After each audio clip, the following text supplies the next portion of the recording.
Welcome back to another episode of V1 Combat. Today I'm actually going to be going over something that's very boxing specific. Although, technically in the MMA world, you could actually, bring it over into that realm. But the thing is that with MMA, you have people that I feel are way better clinchers and more of an expert. I'm more expert in this area or field just because you have people like, for example, that are practitioners of Muay Thai, where like the clinch is an essential thing of the sport. I'm gonna show you guys how to work some of these frames, and just keep in mind we don't have access to a ring. Our resources are very limited at the moment, so just use your imagination a little bit and just kind of pretend that my partner here is cornered up against the turnbuckle or the ropes. All right, with boxing you don't necessarily have the freedom that an MMA fighter would have, because an MMA fighters, they have open gloves, right? For the most part, like they're able to kind of like maneuver their fingers, right? And with boxing, you don't necessarily have that freedom. So ultimately, to control either limbs or the head, it's a little bit more difficult. But I'm gonna show you guys a few different ways. So this first one here is one of the most common ones, and as of late, one of those people that come to mind that actually uses this technique is Shakur Stevenson. So one of the things that he likes to do, and sometimes this is the crazy part, is that sometimes he actually does it in the middle of the ring, right? So he likes to pin down his opponent's forearms, right? Especially people that have a very high guard, right?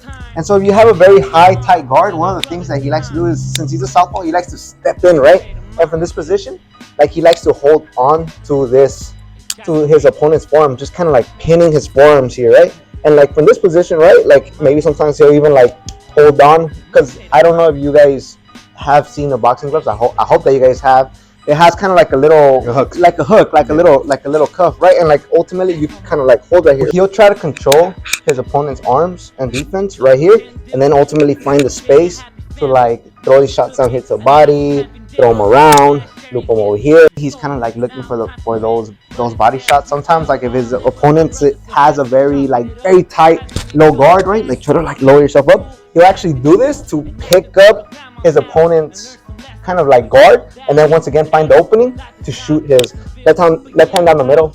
We'll drop down again, like real low, pick it up a little bit, then boom, left hand around. It has to be a fast movement as well, because I don't believe you could really hold on to somebody's arms and maneuver them like that.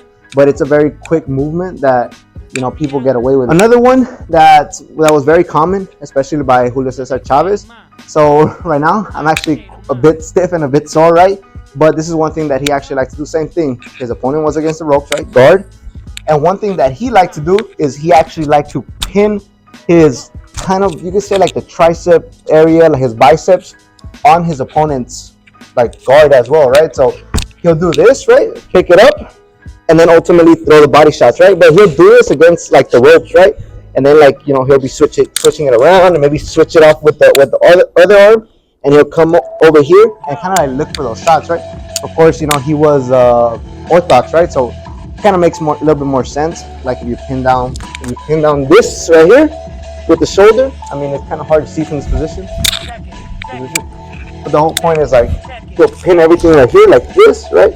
So you gotta have some good flexibility, and then he'll come down here with the left hook, right? Of course, that's how he would set up like the famous Mexican liver shot on his opponent, especially on the rope. And I believe it was against Rosario that he actually did this a lot, and he had Rosario always pin on the ropes. And like as I mentioned, you kind of have to do this movement, so you gotta have somewhat of some flexibility with your shoulder and with your arms, right? So you're here, right, and here, and you pin it, right? You pin it, and then since right here he could honestly escape, right? Because like if we're being honest, like you just take a step back. So right here he could escape, right? So this movement works, or is more ideal against the ropes, right? Because it's a lot harder to escape, right? And sometimes like he like his opponents would be so close in that he would also block the exit using this, right? He'll block the exit, right? He'll block the exit, and again open up, maneuver his opponent. So little things like that.